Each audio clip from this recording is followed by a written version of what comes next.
And banks discovered that when people started paying each other with claims to the coins in the bank's vault rather than taking the coins out, that the bank didn't really need to keep all the coins in the vault in order to have enough to actually pay people who did come and want coins. The banker realizes nobody's coming to take the gold. Gold's just sitting there.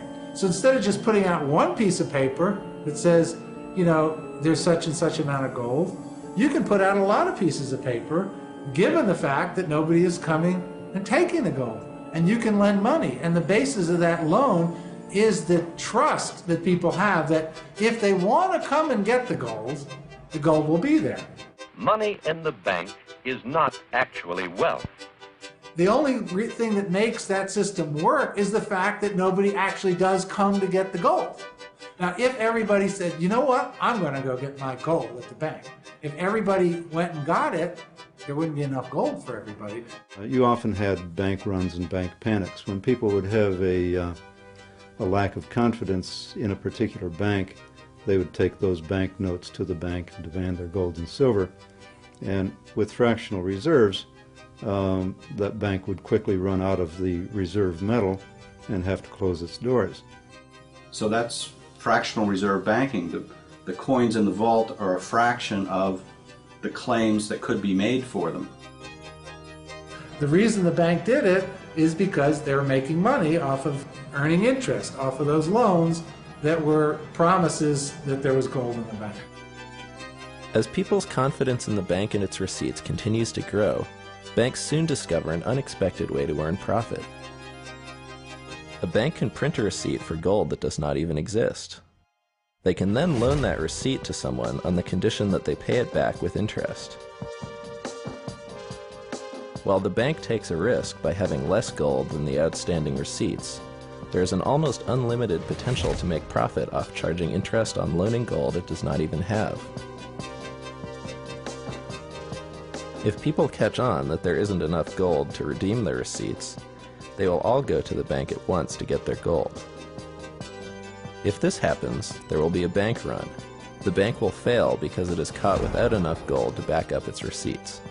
In 1934, in an attempt to prevent further bank failures, a series of banking reforms slowly took away people's ability to trade their paper money in for gold or silver. In 1971, Richard Nixon removed the last vestiges of this convertibility. Today, our money can no longer be redeemed for gold or silver. Now we've gone beyond that to what I think of as an even more postmodern reality, which is we don't even see the money anymore. We don't hold it in our hands. We take a piece of plastic to the supermarket, buy groceries, and run it through a machine which registers it in our account book somewhere. The seller doesn't see it either, right? And at the end of the day, they balance accounts, and some numbers have been added to the supermarkets and taken out of ours account. Most of the assets that we call money are not printed dollar bills. In fact, that currency is a very small proportion of the total amount of money. Most of what we call money are bank accounts. In the same way that banks used to issue more paper money than they had gold, today banks issue more bank account money than they have cash reserves. It is these bank account balances that make up about 97% of what we think of as money. If a landlord wants to know how much money you have before you sign a lease, you would show them an account balance and not a suitcase full of cash.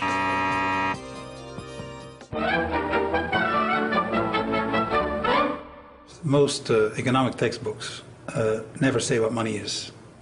They just say what money does. They describe money by its functions. They talk about things like medium of exchange, standard of value, store of value, or the classical ones. These are all things that money does. Money lives in a different space, in fact. It's an agreement. A lot of people think money is something that's tangible, real, and that you can pick up and handle. That actually isn't so. Money is basically an idea, and it's an idea that you owe someone something, or someone owes something to you. And that idea can be symbolized by an account where your account goes up and mine goes down, or vice versa, or it can be symbolized by an exchange of paper currency or an exchange of coin, whether it's gold, silver, or copper, or whatever. But those are all symbols. It's not actually money. Another misconception that people have about money is that money is a thing. But in today's world, money is simply credit, which means it's an information system. And the question is, what kind of information does it convey? It's information about claims against the economic output. You have a bank account that says you have $1 million. You know, it's nice to say I have $1 million, but what really makes it nice is that you can buy $1 million worth of things that you want to buy. So if money is nothing more than information about what we owe each other, how does the money we use every day get created? Money is created through a process of bank loans. People, companies, governments going to the banking system and borrowing money. So every dollar, every national currency you've ever seen is someone's debt. For every new dollar created in the monetary system, you have a corresponding debt. That works both for the Federal Reserve dollars themselves and for the bank deposit dollars that are based on them. Money is issued whenever someone takes out a loan from the bank. So if I walk into a bank and I want to borrow $500,000 to start a business, and I've got a good business plan and I've got customers, then the bank, assuming they agree, will give me $500,000 to start my business. There is your money, and this is your payment book. Thank you. Now, most people, if you ask them, will say, well, that $500,000 comes from somewhere else. It comes from someone else's savings. It comes from investments. That's actually not true. When I say money is issued as debt, I mean they don't get that money from anywhere. They actually create it out of thin air and create a credit in my bank account, and poof, there it is. John Kenneth Galbraith, in his book Money, Whence It Came, Where It Went, says this. He says, "The process by which money is created is so simple that the mind is repelled." And it's true. When I tell people how money is created by banks simply by making ledger entries, they just can't believe it.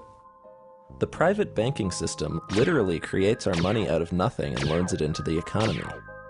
The only way new money can get into the economy and ultimately your pocket is via a bank loan. This means that every dollar you have ever seen is someone's debt to a bank. The simple fact is, and it's an uncomfortable fact for many people to realize, that if all the debts were repaid, then all the money supply would simply disappear. There would be no money. And that would mean a complete and total collapse of the economy. If everybody were to reimburse their debts, if that were possible, that everybody does reimburse their debts, there wouldn't be any money left. In fact, there's more debt than money available. And the reason is that interest is not created. The catch is that they want more repaid than what they've given me. When you go to a bank and borrow $100,000 to buy a house, they will check whether you are a good credit, and then they will decide to create the money, entering it electronically in your account, and say you have to bring back $200,000 in the next 20 years. The $100,000 of the first loan is created. The second one, the interest rate, is not created. So they send you in the world, compete with everybody else to bring in the second $100,000. That's how the money is kept scarce. It is through the competition between the different players for interest that is not created. So there's always less money than is necessary. Okay? And it's done systemically. If you go to a bank and you borrow money into circulation, if the bank decides to approve your loan application, they will make two entries on their books. One is they will take your note, let's say it's a mortgage note, and that will be an asset on the books of the bank, and they will offset that with an equal deposit to your account, which is a liability on the books of the bank. So the money creation process is as simple as that. But the bank does not create the interest that you're going to have to pay year by year by year until this mortgage loan matures. So where does that interest come from? Where does the interest come from? I have to find that. Well, it has to come from some other loan that was made to someone else. So you have this inherent deficiency in the money supply. Not everyone can repay what they owe to the banks. At any given time, there is more owed to the banks than exists in circulation. Which means, inevitably, someone is going to lose the game. Someone is going to go bankrupt, and that has nothing whatsoever to do with the quality of the goods and services or the efficiency of the business. Nothing at all. Everybody in the economy is vying with everyone else to avoid defaulting on their loans to the banks. And the only way they can do that is by competing with one another for an inadequate supply. So it's like a game of musical chairs. It assures that there must be some losers, regardless of how competent they are in conducting their business. The money we get when we receive a loan is called principal. Our debt, however, is not discharged when we repay the principal. Bank loans are all made on the condition that people pay both the principal and the interest the bank charges. However, money can only be issued as principal. No one creates the interest, so the amount of debt owed is actually far greater than the amount of money there is to repay it. When a dollar is loaned into the economy, it begins a loop. Joe the farmer gets a loan from the bank and pays Tom for fixing his tractor. Tom pays Jane for bread at the local bakery, and Jane in turn buys the wheat from Joe, who can now repay the loan. The problem is, Joe owes the bank interest on top of the principal. In order to avoid losing his property to the bank, Joe must go find other money making its own loop in the economy. He can now repay his loan with the interest, but the people in that loop are left without their money. They still need money to facilitate their exchanges and to repay the loan that issued the money they had been using.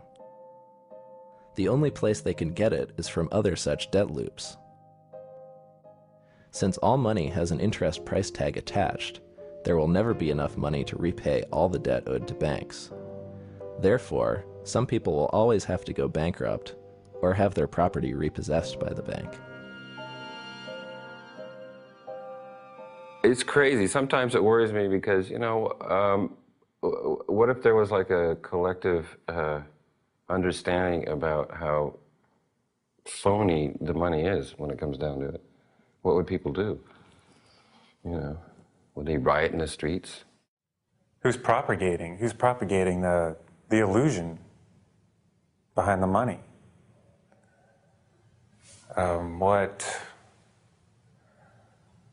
That just pisses me off, actually.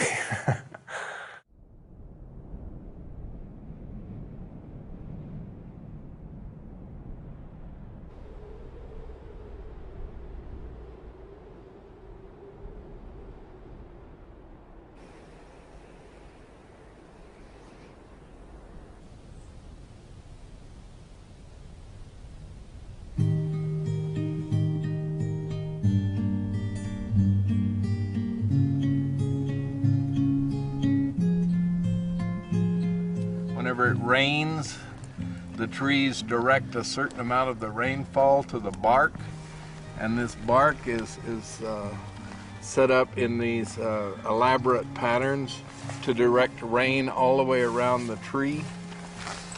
Wow, really? Yeah, and in these crevices where bugs and ants and other critters live, you get a lot of exoskeletons that are shed in here. That then is dissolved by the rainwater. It runs down and it carries the phosphate from the bugs